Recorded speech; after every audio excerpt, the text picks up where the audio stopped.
Okay, let's start the class. Good morning students. Last lecture में हम जो chapter कर रहे हैं अभी कंटिन्यूशन में एस ब्लॉक एलिमेंट, तो एल्कली मेटल्स डिस्कस कर चुके हैं हम कंप्लीटली। आज हम करते हैं एल्कलाइन अर्थ मेटल जो ग्रुप 2 में आपके लाई करते हैं, ठीक है, बेरिलियम, मैग्नीशियम, कैल्शियम। उसमें जो जैसे कि लास्ट लेक्चर में कर चुके हैं, जो इलेक्ट्रॉनिक कॉन्फ़िगरेशन है वो क्या होता है आपका S2 होता है। n की वैल्यू सेम, n की वैल्यू डिफरेंट होती रहेगी down down the group, second group, third group, fourth group, ठीक है, n चेंज होता रहेगा। सिंपल जो इलेक्ट्रॉन है वो आपके 2 ही रहेंगे s सब शेल में, ठीक है। जो इसके सिंपल ट्रेंड थे कंपैरेटिव, जैसे ionization energy, electronegativity, electron affinity, ठीक है, स्टेबिलिटी, थर्मल स्टेबिलिटी, वो सब सिमिलर टू आपके एल्कली मेटल है। वो खुद से करोगे, कुछ डाउट हो तो मेरे से पूछ लेना क्लास में, नेक्स्ट क्लास में। जो कुछ डिफरेंट है उनसे वो आज कवर करते हैं एल्कलाइन अर्थ मेटल के। तो उसमें सबसे पहला है आपका, एक था कि हैलाइड बनाते हैं, एल्कली मेटल के भी हैलाइड बनते हैं, एल्कलाइन अर्थ मेटल के भी, ठीक है। एल्कली मेटल के कैसे बने थे? लिथियम क्लोराइड आपका बना था, सोडियम क्लोराइड, ठीक है। जो ऑक्सीडेशन स्टेट थी मेटल की वो क्या थी? +1। यहाँ पे एल्कलाइन अर्थ मेटल में कितनी है? +2। तो जो आपके हैलाइड बनेंगे वो किस टाइप के हैं? बेरिलियम BeCl2, ठीक है। दो आपके क्लोरो मोलिक्यूल है, इसी तरीके से MgCl2, इस टाइप के हैलाइड बन रहे हैं, ठीक है। तो जो आपकी स्ट्रक्चर है बेरिलियम क्लोराइड की, डाइक्लोराइड की, वो आपके सिलेबस में है कि किस टाइप की स्ट्रक्चर होती है। तो इनकी सिंपल स्ट्रक्चर नहीं होती है, मोनोमेरिक फॉर्म में एग्जिस्ट ये नहीं करते हैं, चेन स्ट्रक्चर होती है इनकी। तो वो डिस्कस करेंगे किस टाइप की बॉन्डिंग होती है, किस टाइप की स्ट्रक्चर होती है, ठीक है। बाकी जितने भी हैलाइड है उनसे अलग है ये। कंपैरिजन ऑफ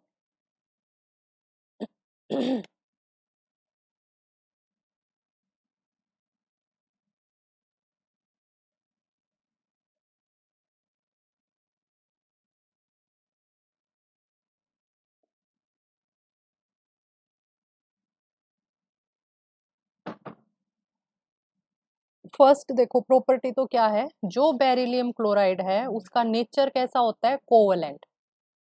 लास्ट क्लास में फैजान रूल्स कर चुके हैं हम, पोलराइजेशन, पोलराइजेबिलिटी, ठीक है, वो सारे रूल किए थे। तो जो स्मॉलर आयन होता है जिसके ऊपर पॉजिटिव चार्ज सबसे ज्यादा होता है, साइज कम, और जो पॉजिटिव चार्ज है, वैलेंसी है या ऑक्सीडेशन स्टेट वो ज्यादा होगा, तो उतना ही ज्यादा क्या होगा? वो पोलराइजेशन पावर उस कैटायन की उतनी ही ज्यादा होती है, ठीक है। तो बेरिलियम का साइज एल्कलाइन अर्थ मेटल में सबसे कम है, ऑक्सीडेशन स्टेट +2 है। तो इसका जो आपका पोलराइजिंग पावर है कैटायन की वो सबसे ज्यादा होगी, और जितनी ज्यादा पोलराइजिंग पावर होगी उतना ही कोवलेंट नेचर डायरेक्टली प्रोपोर्शनल होता है, उतना ही जो वो मॉलिक्यूल बनाएगा वो किस टाइप के बनाएगा? कोवलेंट के बनाएगा, कोवलेंट बॉन्ड होंगे उसमें। तो बेरिलियम डाइक्लोराइड कैसा है? कोवलेंट है। बाकी डाउन द ग्रुप हम चलते जाएंगे तो साइज इंक्रीज होता जाएगा, और वो जो अदर हैलाइड हैं एल्कलाइन अर्थ मेटल के, वो कैसे होते हैं? आयनिक होते हैं नेचर में। क्लियर है?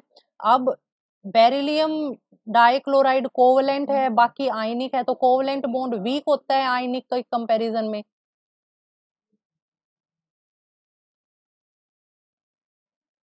इसीलिए जो सेकंड क्या है? वीक है। तो जो melting point and boiling point beryllium chlorides का वो क्या होता है आपका? लो होता है, सबसे कम होता है, ठीक है। थर्ड क्या है? कोवलेंट नेचर की वजह से जो बेरिलियम क्लोराइड है वो इनसोल्यूबल होता है वाटर में, इनसोल्यूबल इन वाटर। और बाकी जैसे ईथर हो गया, पेट्रोलियम ईथर, इनमें क्या होता है? सोल्यूबल होता है ये। नेक्स्ट इसकी स्ट्रक्चर के लिए है, बेरिलियम डाइक्लोराइड कैसा है? It has a chain structure, chain structure, ठीक है। कौन से स्टेट में? Solid state. बाकी जो मेंबर्स हैं जितने भी हैलाइड हैं वो मोनोमर की फॉर्म में, कोई चेन स्ट्रक्चर नहीं होती है उनकी, ठीक है। फिफ्थ एक है कि जो आपका बेरिलियम क्लोराइड है वो मॉइस्ट एयर में क्या बनाता है? फ्यूम्स बनाता है, फ्यूम्स ऑफ HCl। जो कंसंट्रेटेड आपका हाइड्रोक्लोराइड होता है वो फ्यूम्स की फॉर्म में होता है, वाइट फ्यूम्स निकलते हैं। तो बेरिलियम क्लोराइड का मान लो वाटर के साथ रिएक्शन हो रही है, मॉइस्ट एयर में भी क्या होता है, वाटर प्रेजेंट होता है, ह्यूमिडिटी, तो बेरिलियम हाइड्रोक्साइड बनेगा plus HCl remove, HCl gas की फॉर्म में, इसके क्या होते हैं, व्हाइट फ्यूम्स होते हैं। अब देखते हैं structure of beryllium, structure of beryllium dichloride. ठीक है, तो देखो स्टूडेंट, जो बेरिलियम डाइक्लोराइड होता है फर्स्टली कोवलेंट बॉन्ड बनाता है, सेकंड इंटरमोलिकुलर कोऑर्डिनेट बॉन्ड भी प्रेजेंट होते हैं उसमें, थर्ड जो बेरिलियम एटम होता है वो कैसा होता है, sp3 हाइब्रिडाइज होगा, मतलब टेट्राहेड्रल, 4 बॉन्ड से जुड़ा होगा वो। ठीक है, तो क्या होता है, टेट्राहेड्रिकली सराउंडेड होता है 4 क्लोरीन एटम से। ठीक है, फिर उसके बाद जो आपके बॉन्ड होते हैं वो BeCl इस टाइप के आपके इंटर बिटवीन बॉन्ड होते हैं, उनका एंगल कितना होता है, 90 होता है। होना कितना चाहिए, 109.28, क्योंकि sp3 हाइब्रिडाइज है, पर होता कितना है, 98, बिकॉज ऑफ इट्स जो भी साइक्लिक या चेन स्ट्रक्चर होती है। ठीक है, तो स्ट्रक्चर देखते हैं कैसे होगी बेरिलियम की। बेरिलियम 4 बॉन्ड बनाएगा, अगर sp3 हाइब्रिडाइज है तो क्लोरीन क्लोरीन, 2 तो क्या हो गया आपके प्लेन में, एक आपका अबाउ द प्लेन और एक क्या है, बिलो द प्लेन। ठीक है, यहाँ पे भी सिंपल आपके क्लोरीन क्लोरीन है। फिर क्या होगा आपका beryllium, again chlorine, beryllium chlorine chlorine और बेरिलियम। ठीक है, इस टाइप की स्ट्रक्चर होती है। ये एंगल 109.28 होना चाहिए, टेट्राहेड्रल है तो, पर होता कितना है, 98 डिग्री।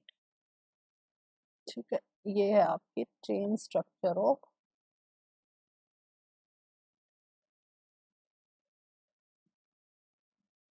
ठीक है, ये किस में थी आपकी, सॉलिड स्टेट में, सॉलिड स्टेट। इसी तरीके से वेपर्स या गैसियस फॉर्म में कैसी स्ट्रक्चर होती है, वहां पे बेरिलियम आपका sp हाइब्रिडाइज होता है, मतलब सिंपल लीनियर स्ट्रक्चर होती है BeCl2 की।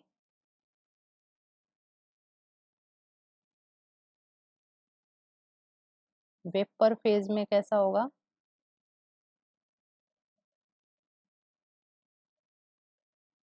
बेरिलियम कैसा है आपका, sp हाइब्रिडाइज, लीनियर टाइप की स्ट्रक्चर होती है, लेकिन इनिशियली डाइमर की फॉर्म में होता है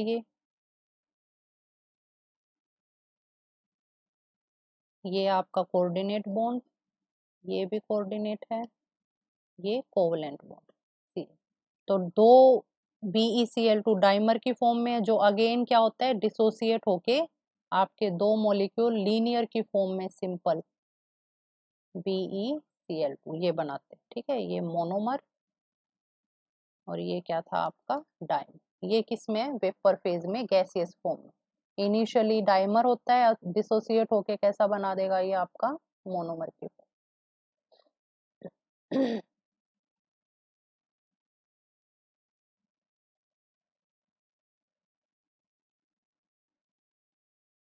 ठीक है, तो ये एक स्ट्रक्चर ऑफ बेरिलियम का था आपका, बेरिलियम क्लोराइड का, जो डिफरेंट होती है।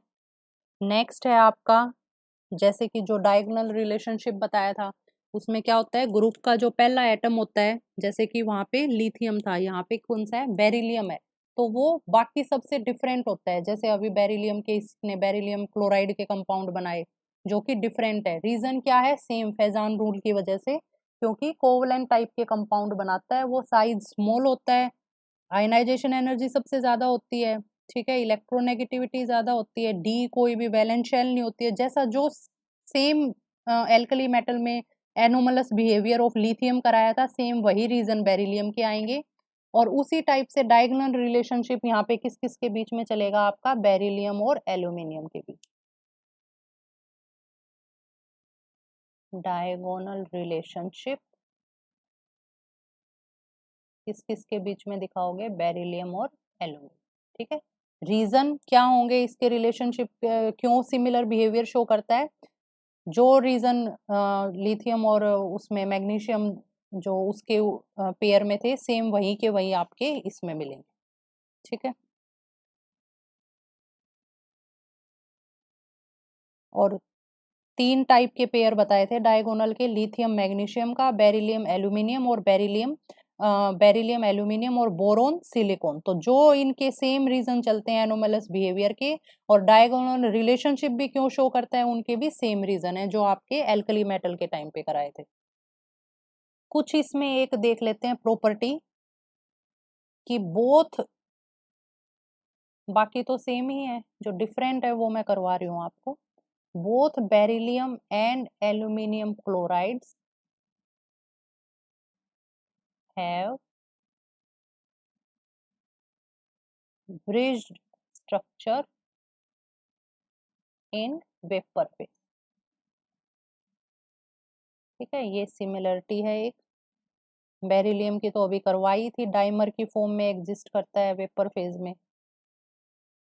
ये एक कैसा होगा, chlorine coordinate bond, this one is covalent.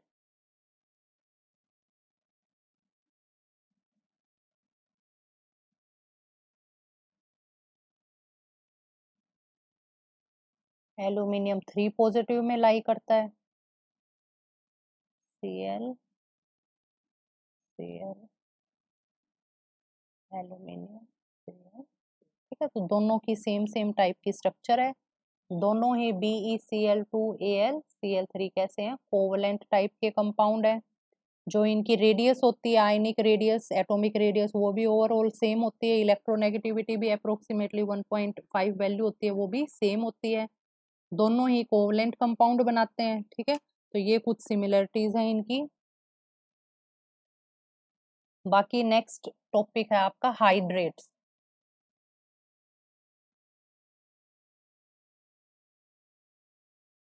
जो हाइड्राइड बनाते हैं, hydrides of S block element. Hydride क्या होता है, H नेगेटिव आयन कंटेनिंग जो भी कंपाउंड होते हैं आपके। ठीक है, तो सबसे पहले प्रिपरेशन कैसे करते हैं, सिंपल हाइड्रोजन गैस के साथ रिएक्शन करा रहे हैं हाई टेम्परेचर पे। तो क्या बन रहा है, LiH। बहुत ही स्ट्रॉन्ग बेसिक नेचर होता है इनका, बेसिक नेचर बोल दो, या कैसा, as a reducing agent act करते हैं, दूसरे को रिड्यूस करते हैं, खुद ऑक्सीडाइज होते हैं। ठीक है, अब रिड्यूसिंग एजेंट कैसे एक्ट करते हैं, ये बॉन्ड अगर टूटेगा लिथियम हाइड्राइड तो Li पॉजिटिव और H नेगेटिव की फॉर्म में टूटता है। ये H नेगेटिव जिसको भी जाएगा डोनेट करते हैं तो रिड्यूस करते हैं दूसरे को, रिड्यूसिंग नेचर है इनका बहुत ही। ठीक है, इसी तरीके से सोडियम की कराओगे तो सोडियम क्या बनाता है, सोडियम हाइड्राइड NaH। क्लियर है, बेरिलियम के एस ब्लॉक एलिमेंट के हाइड्राइड बनाओ, BeCl2 plus 2LiH, beryllium hydride plus 2Li। ठीक है, इसी तरीके से कैल्शियम के H2 हाई टेम्परेचर पे रिएक्शन हो रही है, कैल्शियम हाइड्राइड, सब H नेगेटिव देते हैं, ये बेसिक नेचर होता है। ठीक है, कुछ प्रॉपर्टीज इनकी सॉलिड फॉर्म में एग्जिस्ट करते हैं, क्रिस्टलाइन सॉलिड होते हैं ये सब के सब। ठीक है, जो बेरिलियम है वो कोवलेंट होता है, बाकी जितने भी मैग्नीशियम हाइड्राइड हो गए वो पार्शियली आयनिक, बाकी सब के कैसे होते हैं, आयनिक ही होते हैं आपके। इसी तरीके से लिथियम हाइड्राइड कोवलेंट होता है, बाकी डाउन द ग्रुप सारे एल्कली मेटल के कैसे होंगे आपके, आयनिक टाइप के होंगे। ठीक है, एक lithium aluminium hydride strong reducing agent है, लिथियम एल्यूमिनियम हाइड्राइड क्या देता है, 4 H नेगेटिव देता है ये। ठीक है, इसी तरीके से एक सोडियम बोरोहाइड्राइड बनता है कंपाउंड, वो भी 4 H नेगेटिव देता है, तो ये स्ट्रॉन्ग रिड्यूसिंग एजेंट है। ये कैसे बनते हैं वो देखते हैं। तो 4 लिथियम हाइड्राइड के मॉलिक्यूल ले लिए, इनकी रिएक्शन एल्यूमिनियम ट्राइक्लोराइड के साथ, ड्राई ईथर में रिएक्शन हो रही है, तो क्या बन जाएगा आपका, lithium aluminium hydride plus by product होगा लिथियम क्लोराइड।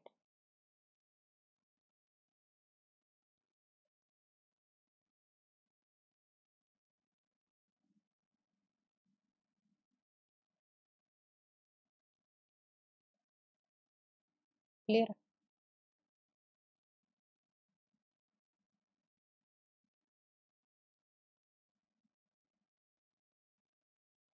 कुछ इनकी प्रॉपर्टीज देख लेते हैं। जो हाइड्राइड्स ऑफ ग्रुप 1 होते हैं, हाइड्राइड्स ऑफ ग्रुप 1 मतलब लिथियम हाइड्राइड, सोडियम हाइड्राइड,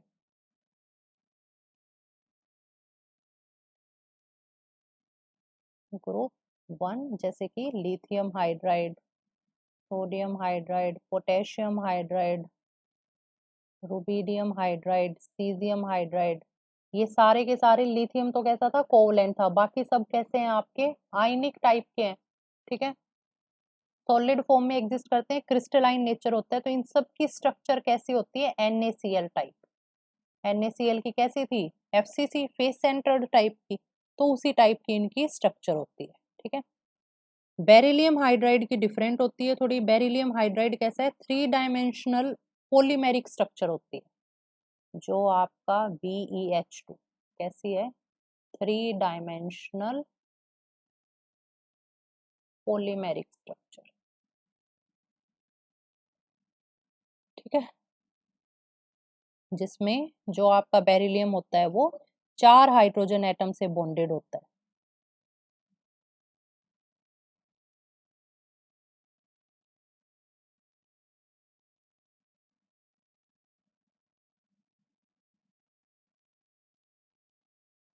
तो इसकी स्ट्रक्चर देखते हैं कैसे होगी बेरिलियम हाइड्राइड की। बेरिलियम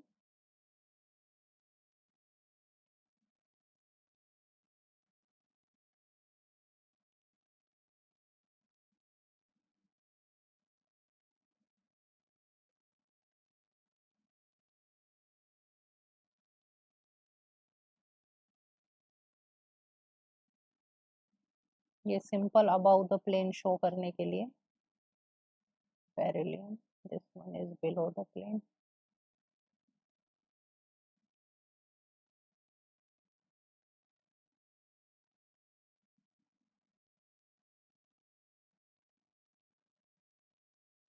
ठीक है, तो काइंड ऑफ इस टाइप की स्ट्रक्चर होती है, polymeric structure of beryllium hydride. इसमें देखो स्टूडेंट, एक चीज नोट करने की है, ये जो बॉन्ड है आपका, this one beryllium hydrogen beryl, कई बार इसके ऊपर आ जाता है। ये बॉन्ड किस टाइप का बॉन्ड बोलते हैं, इसे बनाना बॉन्ड, बनाना बॉन्ड। 3 एटम इन्वॉल्व है, एक बेरिलियम, एक हाइड्रोजन, फिर बेरिलियम, तो इसको फर्स्ट, सेकंड, थर्ड, तो कितने सेंटर हो गए, 3 सेंटर। और जो इलेक्ट्रॉन इन्वॉल्व होते हैं ना यहाँ पे, वो कितने होते हैं, 2 ही इलेक्ट्रॉन होते हैं आपके। वैसे बेरिलियम हाइड्रोजन का आप बोलो तो मैम एक बॉन्ड में 2 इलेक्ट्रॉन होते हैं, पर ऐसा नहीं है, पार्शियल बॉन्ड है। इस ओवरऑल पूरे 3 सेंटर के ऊपर यहाँ पे 2 ही इलेक्ट्रॉन डिस्ट्रीब्यूट होते हैं, तो 3 सेंटर 2 इलेक्ट्रॉन बॉन्ड ये बोलते हैं।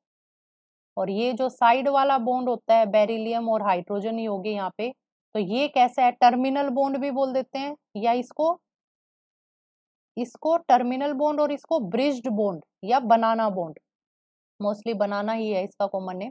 तो ये जो टर्मिनल वाला है ये कैसा है, सेंटर एक बेरिलियम है, एक सेकंड क्या है, हाइड्रोजन है, तो ये कैसा है, 2 सेंटर और 2 इलेक्ट्रॉन बॉन्ड। ठीक है, तो ये वाला जो है 3 सेंटर 2 इलेक्ट्रॉन बॉन्ड, ये कैसा होता है आपका, इलेक्ट्रॉन डेफिशिएंट बॉन्ड होता है, डेफिशिएंट बॉन्ड। ये कुछ कॉमन टर्म्स थी, थोड़ी सी इंपॉर्टेंट है। नेक्स्ट टॉपिक है स्टूडेंट आपका solution tendencies of S block element. Important topic है ये भी बहुत। सोल्वेशन या हाइड्रेशन, ठीक है, solution tendencies of S block element.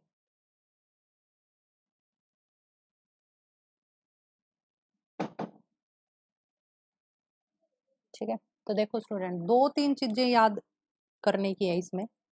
सबसे पहली बात क्या करने की है कि जितना स्मॉल साइज होगा एटम का, smaller the size of ion या एटम, उतना ही ज्यादा वो क्या होगा, सोलवेट होगा, या उतना ही ज्यादा, वाटर है तो वाटर में क्या ले लेंगे, हाइड्रेशन आ जाता है अगर एक्वस मीडियम ले रहे हो, वरना सोल्वेशन टर्म यूज करते हैं, बाकी कोई भी अदर सोलवेंट है तो, ठीक है।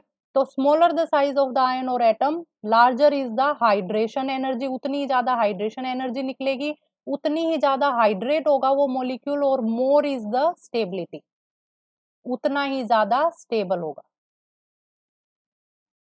क्लियर है ये एक चीज। सेकंड एक टर्म होती है इसी में, आयनिक मोबिलिटी, आयनिक मोबिलिटी। ये क्या है, नाम से ही क्लियर होता है, आयन की मोबाइल, मोबिलिटी मतलब उसकी फ्री मूवमेंट करने की टेंडेंसी कितनी ज्यादा है, ठीक है। ये डायरेक्टली किसके प्रोपोर्शनल होती है, कंडक्टिविटी के। मतलब जितना ज्यादा आयनिक मोबिलिटी होगी उतनी ही ज्यादा कंडक्टिविटी होगी, ठीक है। मतलब कंडक्टिविटी किसकी वजह से होती है, मूवमेंट ऑफ आयंस की वजह से, या मूवमेंट ऑफ फ्री इलेक्ट्रॉन की वजह से। क्लियर है। तो जितना ज्यादा अगर वो मूव करेगा, फ्रीली मूव कर रहा है, मोबाइल है, मूवमेंट हो रही है उसकी, जितनी ज्यादा उसकी आयनिक मोबिलिटी है उतनी ही ज्यादा उसकी कंडक्टिविटी है, ठीक है।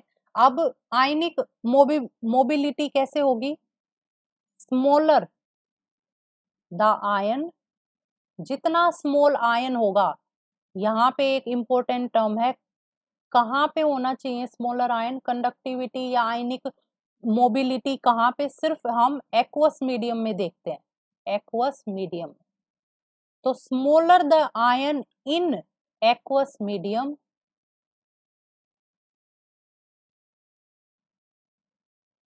मोर इज आयनिक मोबिलिटी या कंडक्टिविटी, या उतना ही ज्यादा वो करंट कंडक्ट करेगा, ठीक है।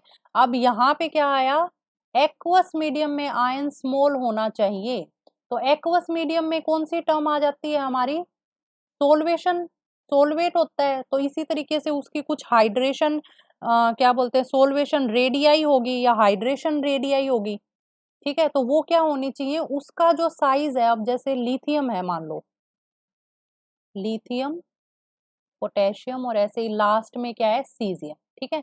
तो बिना अगर एक्वस मीडियम के देखें तो लिथियम का साइज सबसे स्मॉल है, ठीक है। लेकिन in aqueous medium, aqueous medium में क्या होगा, लिथियम सबसे ज्यादा हाइड्रेट होगा, सबसे ज्यादा सोलवेट होगा, तो जो लिथियम की जो रेडियाई हो जाएगी, हाइड्रेशन रेडियाई, या जो साइज होगा लिथियम का वाटर में, वो क्या हो जाएगा, हाईएस्ट। तो लिथियम का साइज सबसे ज्यादा, फिर पोटेशियम का, और सबसे कम कौन सा हाइड्रेट होगा, सीजियम। तो इसका साइज क्या रह जाएगा, सबसे कम। इसके चारों ओर किसके मॉलिक्यूल हैं, H positive, OH negative, lithium positive, फिर again primary solvation, H positive, OH negative, OH negative, फिर अगेन एक लेयर H पॉजिटिव की, तो इसी तरीके से इसका साइज बहुत बड़ा हो जाता है। तो सीजियम का साइज सबसे कम होगा, इसीलिए एक्वस मीडियम में मूवमेंट करने की टेंडेंसी किसकी सबसे ज्यादा होगी, सीजियम की, ठीक है। तो ये ऑर्डर रिवर्स है यहाँ पे, सोल्वेशन या हाइड्रेशन, एनर्जी जो रिलीज हो रही है, या जो रेडियाई है, या जो साइज है उसका ऑर्डर क्या होगा, सबसे ज्यादा होगा लिथियम के केस में, फिर potassium, rubidium, lithium, sodium, potassium, rubidium और सीजियम। लेकिन जो आयनिक मोबिलिटी है उसका ऑर्डर क्या होगा, सीजियम का सबसे ज्यादा, रुबिडियम का, पोटेशियम का, सोडियम और लिथियम, ठीक है। ये थोड़ा सा इंपॉर्टेंट है स्टूडेंट, थोड़ा सा समझने का है बस, कंफ्यूज मत होना इसमें, ठीक है। तो यहाँ पे इसीलिए क्या होता है, सीजियम क्लोराइड या जो सीजियम के सॉल्यूशन है वो क्या होते हैं, हाईली कंडक्टिव होते हैं, सबसे ज्यादा कंडक्टिव होते हैं, कंडक्टिविटी सीजियम आयन की सबसे ज्यादा होती है, तो यही रीजन है उसका। क्लियर है। नेक्स्ट आपका लास्ट टॉपिक है इस चैप्टर का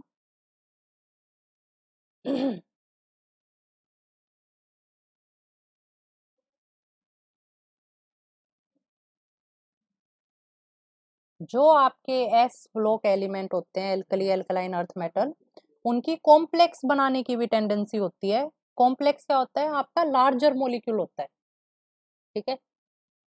जिसमें नंबर ऑफ मॉलिक्यूल्स आपके अटैच होते हैं, तो कॉम्प्लेक्स भी फॉर्म कर सकते हैं। Complexation tendencies of S block element. ठीक है, तो कुछ एग्जाम्पल के साथ एक्सप्लेन करोगे इनको कि कौन कौन से कॉम्प्लेक्स बनते हैं। तो फर्स्ट है आपके क्राउन ईथर्स। क्राउन ईथर्स, ठीक है। क्राउन ईथर क्या होते हैं? Nothing but the cyclic ether. Cyclic ether तो जो एम पॉजिटिव मेटल या एल्कली मेटल कौन कौन सी होती हैं? सोडियम और पोटेशियम, ये बनाती हैं आपकी क्राउन ईथर। और एल्कलाइन अर्थ मेटल में M2 पॉजिटिव कौन कौन सी होती हैं? कैल्शियम और मैग्नीशियम। क्या बनाती हैं? ये आपके क्राउन ईथर बनाती हैं। ठीक है, एग्जाम्पल देखते हैं कुछ इनके, एक स्ट्रक्चर देख लेते हैं।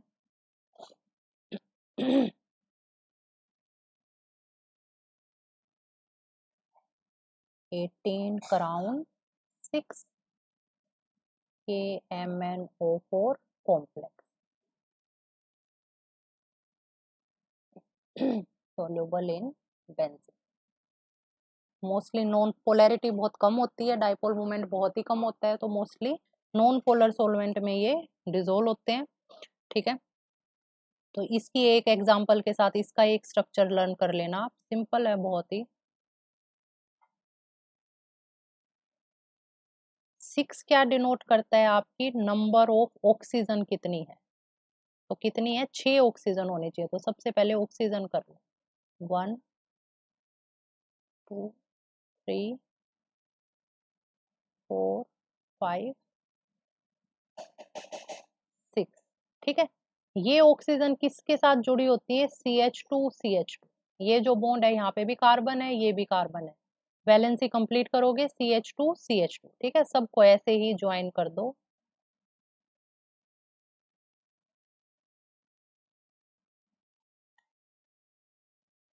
और ये सब इन बिटवीन क्या है? KMnO4 सॉल्यूशन है। KMnO4 में क्या है? K positive. तो ऑक्सीजन के पास क्या है? लोन पेयर है सबके पास, तो ये अपने इलेक्ट्रॉन डोनेट कर रही है K को, K पॉजिटिव को। बाहर कौन सा है? MnO4 negative. तो ये किसकी स्ट्रक्चर है? 18 क्राउन 6 की। ठीक है, सिंपल सी है। सेकंड है आपका क्रिप्टेट्स। क्रिप्टेट्स, ठीक है। क्रिप्टेट्स क्या होता है? सिंपल ऐसे ही साइक्लिक ईथर है, जैसे कि आपका ये क्राउन ईथर थे, ऐसे ही है आपके साइक्लिक ईथर, बस इसमें कुछ फॉरेन एलिमेंट भी प्रेजेंट होते हैं, जैसे नाइट्रोजन, फॉस्फोरस, सल्फर। ठीक है, तो एक स्ट्रक्चर देख लेते हैं।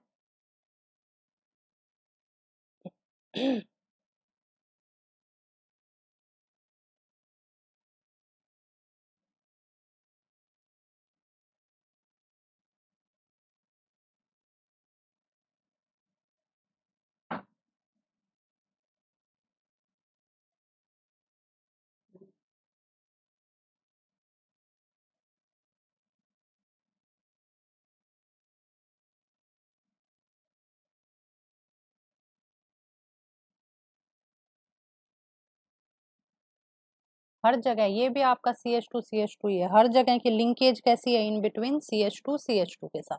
ठीक है, इसी में अगर मैं Na सोडियम डाल दूं तो क्या बन जाएगा आपका? जो रिजल्ट होगा वो होगा Na222 क्रिप्टेट पॉजिटिव और Na नेगेटिव। ठीक है, इस टाइप का बन जाएगा। ये क्या है? इसका नाम है 222 क्रिप्टेट, इसी का पूरे का।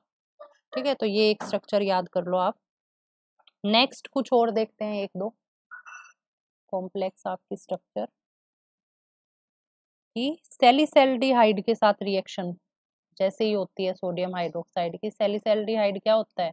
बेंजीन के ऊपर एक OH ग्रुप, एक आपका CHO ग्रुप, इसकी रिएक्शन NaOH के साथ हो रही है, तो क्या होगा? यहाँ से OH, यहाँ से H माइनस H2O निकल गया, क्या बन गया यहाँ पे? ONa। और यहाँ क्या आ गया आपका? C double bond OH। ठीक है, अगेन इसकी रिएक्शन मैं एक और मोलिक्यूल ऑफ सैलिसैल्डिहाइड के साथ करा रही हूँ, plus again one more molecule of OH और C डबल बॉन्ड OH। ठीक है, तो क्या बन गया आपका लास्ट में complex structure O C double bond O H, in between जो है आपका एल्कली मेटल आ जाएगा Na O,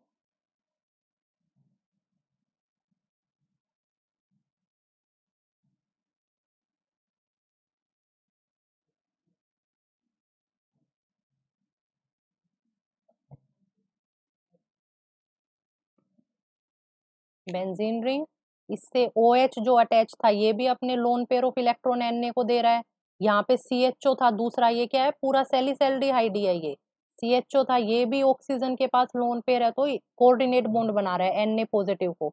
और ये कौन सा Na है, जो ये सिंपल यहाँ से फर्स्ट मॉलिक्यूल के ऊपर अटैच है ONA, ठीक है, तो ये लोन पेयर भी इसको इलेक्ट्रॉन डोनेट करे। तो सिंपल सिंपल स्ट्रक्चर है स्टूडेंट, दिख ये बड़ी रही है, वैसे बहुत ही सिंपल है। कुछ एल्कलाइन अर्थ मेटल की ओर देखते हैं। एल्कलाइन अर्थ मेटल्स के कॉम्प्लेक्स,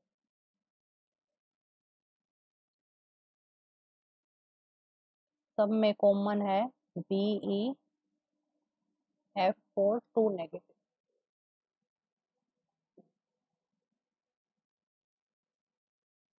ठीक है, इसकी स्ट्रक्चर देखो टेट्राहेड्रल स्ट्रक्चर होती है,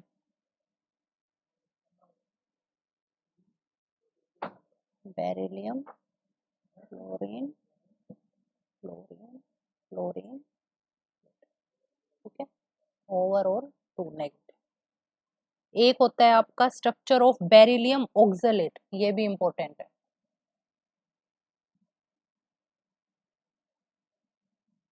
स्ट्रक्चर ऑफ बेरिलियम ऑक्सलेट, कई बार डायरेक्ट क्वेश्चन ही आ जाते हैं कि draw the structure of beryllium oxalate, complex formed by beryllium metal. ठीक है, तो इसकी स्ट्रक्चर ऑक्सलेट आयन कौन सा होता है, जो आपका कौन सा COH दो आपके ग्रुप अटैच होते हैं, ठीक है, ऑक्जेलिक एसिड जो होता है, तो सिंपल आप बेरिलियम को टेट्राहेड्रल फॉर्म में 4 ऑक्सीजन दिखा दो,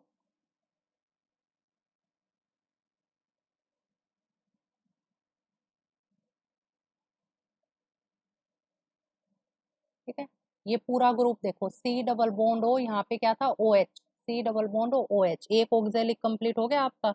इसी तरीके से ये यहाँ पे सेकेंड वाला oxalic acid C double bond O, और यहाँ पे C डबल बॉन्ड O, ये ऑक्जेलिक एसिड, ठीक है, इनको डैश फॉर्म में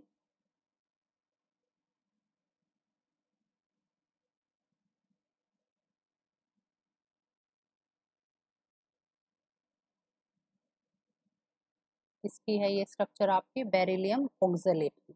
इसी तरीके से एक स्ट्रक्चर है बेसिक बेरिलियम एसीटेट की,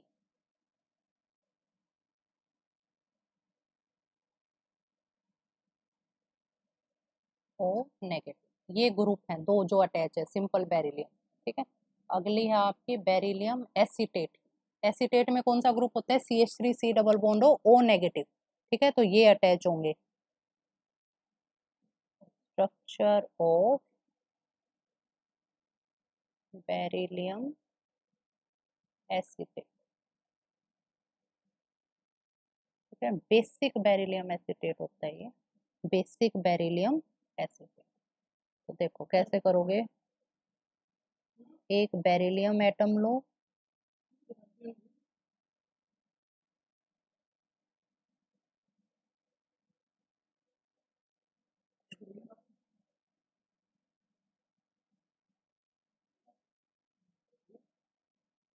बेरिलियम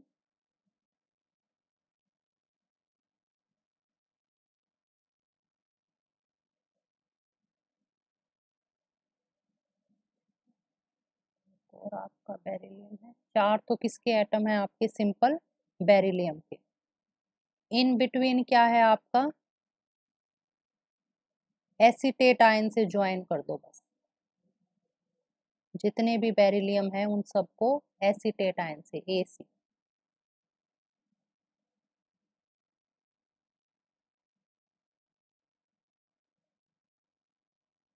क्लियर, AC। तो ये किसकी स्ट्रक्चर है आपकी, Be4O CH3COO, 6 एसीटेट हैं, एक ऑक्सीजन है और 4 क्या है आपके बेरिलियम।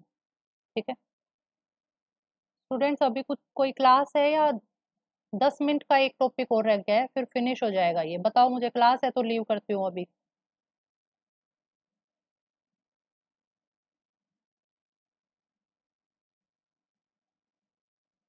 कल करवा दूँ, 5 मिनट का ही टॉपिक रहता है बस, खत्म हो जाएगा, अगर क्लास नहीं है तो कर लो।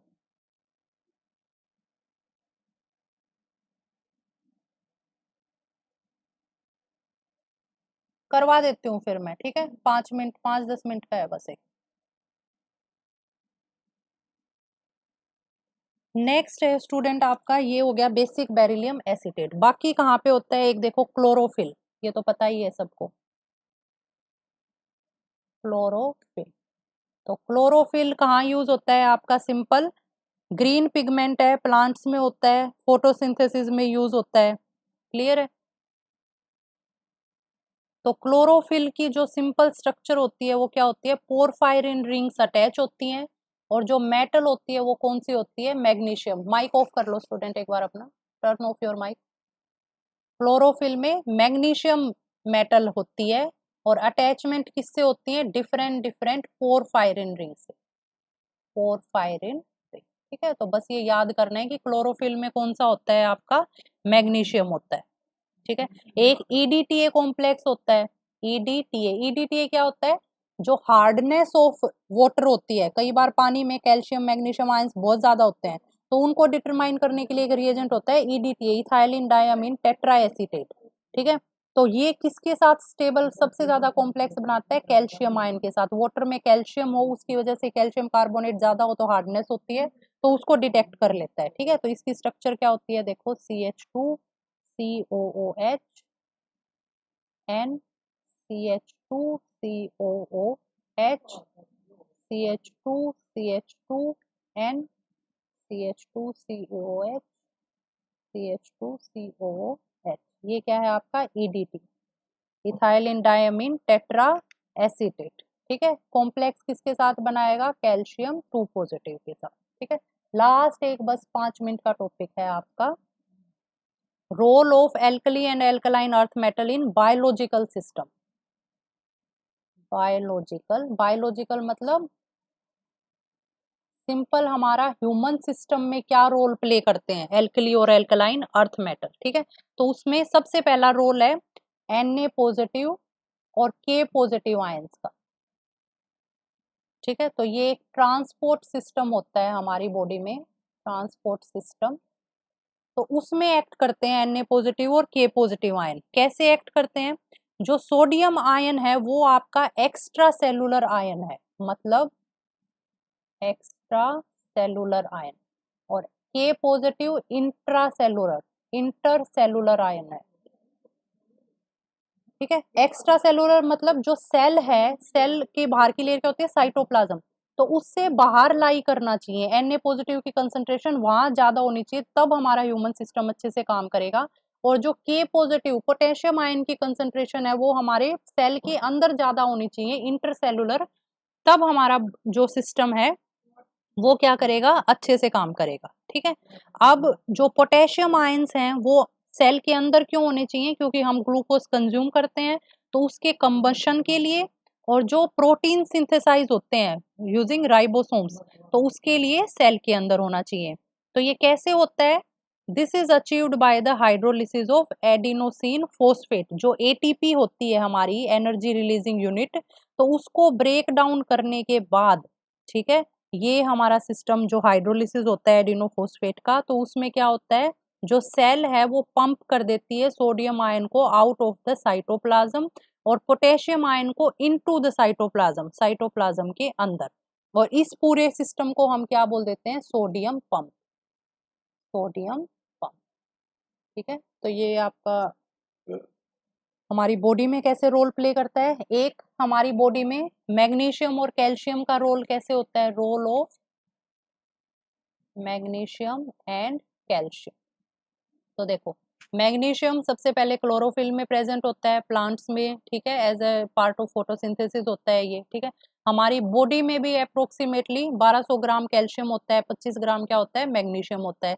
तो जितने भी एंजाइम्स होते हैं जो एटीपी यूज करते हैं फॉस्फेट ट्रांसफर में, तो उन्हें मैग्नीशियम की जरूरत होती है एज ए कोफैक्टर रिएक्शन को एनहेंस करने के लिए, ठीक है।